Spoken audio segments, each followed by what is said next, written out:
Alessandro, você acha que esse resultado potente do Bolsonaro no primeiro turno, apesar da desgraça que ele provocou no país, revela que a extrema-direita tem revelado maior eficácia e abrangência na disputa político-ideológica do que a esquerda?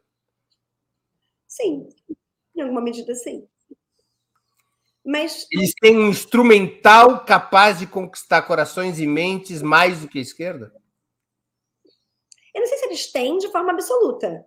Acho que essas coisas são dinâmicas. Mas nesse momento eles estão sendo capazes de pulverizar uma mensagem, sim, mais do que o nosso campo. De novo, isso não quer dizer que a gente vai perder as eleições presidenciais, porque tem uma liderança extraordinária. O Lula é uma liderança extraordinária, em todos os sentidos. É uma liderança também que tem fragilidades, tem críticas legítimas a ela, e que também desperta uma rejeição gigante em uma certa parcela da população. Mas é uma liderança extraordinária. O que me preocupa é a nossa capacidade de articular uma visão de mundo para além dessa liderança extraordinária. E isso no domingo ficou nítido. Ficou nítido que a gente está com pouca capacidade de fazer isso de forma consistente. Isso não quer dizer que não houve pontos de luz, que não houve vitórias, houve, né? A gente teve algumas boas notícias no domingo, e parte do nosso desafio vai ser fortalecer essas lideranças que foram eleitas para o Congresso durante os próximos 4 anos, para que elas não sejam engolidas e massacradas por essa máquina de moer gente que é o bolsonarismo. Então, a gente vai precisar muito se solidarizar com essas lideranças, cessar o fogo amigo, construir uma rede de proteção a essas lideranças e de propulsão do que elas representam.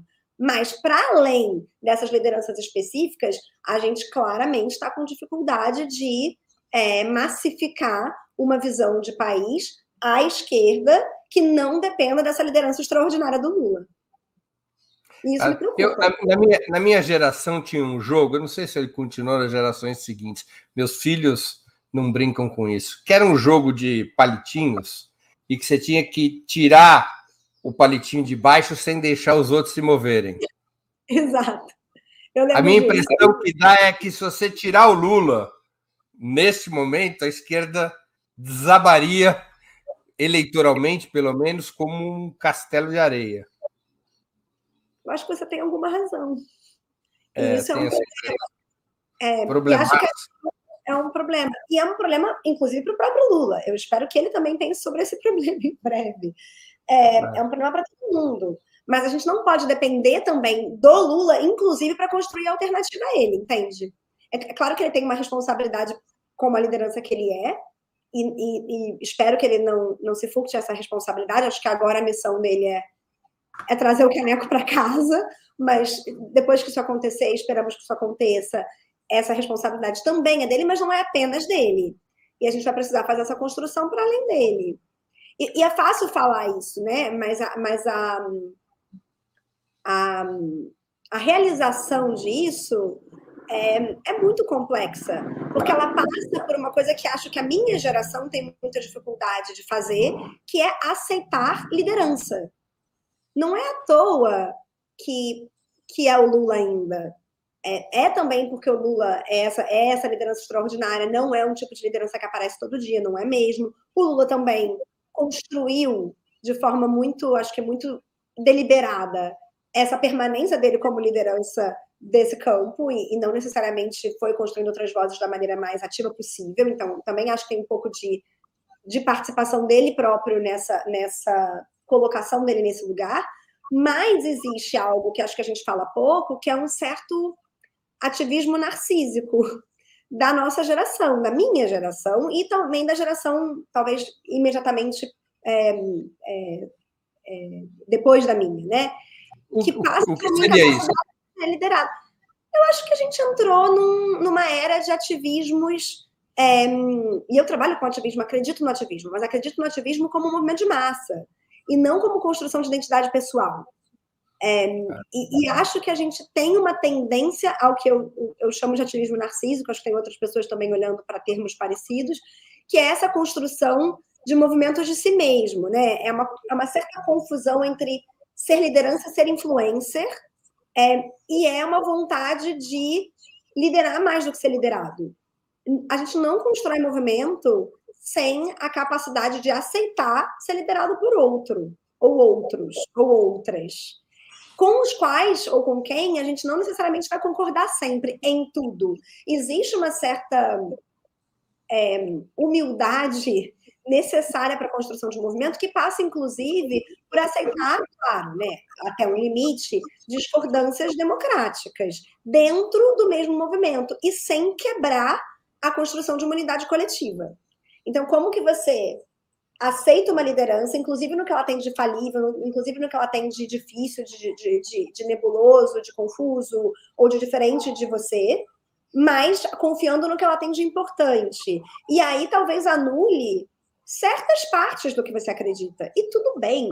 A gente não precisa realizar, a gente não vai realizar no Brasil o projeto de país de 200 milhões de brasileiros individualmente, certo? É uma construção que necessariamente vai sublimar alguns aspectos daquilo que eu, Alessandra, talvez acredite para o país, ou que você acredita para o país. Acho que a minha geração tem muita dificuldade em se associar e aceitar a liderança de pessoas com quem a gente não tem uma concordância absoluta em todos os aspectos. E é por isso que na hora que alguém que você admira fala um ai fora da linha daquilo que você considera correto, essa pessoa precisa ser demolida. Ela não pode ser só uma liderança formidável, mas que não necessariamente vai refletir perfeitamente o seu menu de mudança de mundo. Não sei se me faço entender. Sim, perfeitamente. Olhando para a atividade cultural que a campanha fez na segunda passada, é muito claro esse ativismo narcísico. É a primeira vez que eu vi a esquerda, ao invés de fazer um ato com as suas representações coletivas, ser um ato de representações individuais. O artista, o intelectual, o jurista. Sim. Sim, e acho que isso não é um demérito dos artistas, dos intelectuais, claro. que querem se somar ao movimento. Mas essa confusão entre vozes potentes e movimentos coletivos, eu acho ela muito nociva. Não é a mesma coisa e não é o mesmo tipo de construção. Vozes potentes são fundamentais, mas movimentos coletivos são o que fazem a política ser possível. A gente não vai construir nada politicamente se a gente só apostar numa somatória de vozes individuais e individualmente diferentes. Assim, não é isso, né? Existe uma construção de identidade coletiva que precisa ser maior do que essas vozes individuais. Claro. E a gente não chegou lá ainda. Gostei. É um termo bem interessante, ativismo narcísico. É uma cultura diferente da minha geração. Com certeza. E acho que muito do que se faz de crítica aos chamados movimentos identitários, eu vi algumas pessoas aqui nos comentários falando de pautas identitárias, eu sinto que a gente está criticando no movimento feminista, no movimento negro, mais um aspecto de ativismo narcísico que também existe dentro de outras construções identitárias brancas e majoritárias, do que necessariamente as lutas necessárias desses movimentos, entende? Então, acho que a gente precisa separar o joio do trigo aí, né? O movimento feminista, o movimento negro, o movimento indígena estão construindo lutas coletivas necessárias, fundamentais e potentes. Agora, dentro desses movimentos também existe ativismo narcísico, assim como existe no próprio bolsonarismo, assim como existe no campo de esquerda de forma geral. Esse tipo de ativismo narcísico, esse sim precisa ser combatido.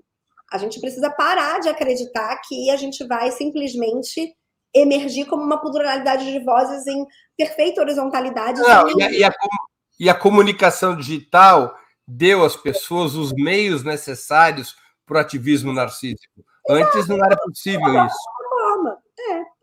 Claro. E aí é muito um querer falar e não um querer ser escutado, né? Que a própria dinâmica de seguir e ser seguido, ela estimula, né? É só você olhar quantas pessoas que constroem uma figura pública nas redes sociais, um perfil público, seguem mais do que são seguidas. O jogo, em alguma medida, é ser mais seguido do que seguir. Mas o jogo da política não é esse, ele é seguir mais do que ser seguido, gente. Vai ter que ter muito mais gente seguindo do que gente sendo seguida para a política funcionar, senão a gente não elege ninguém. Claro. Não tem jeito.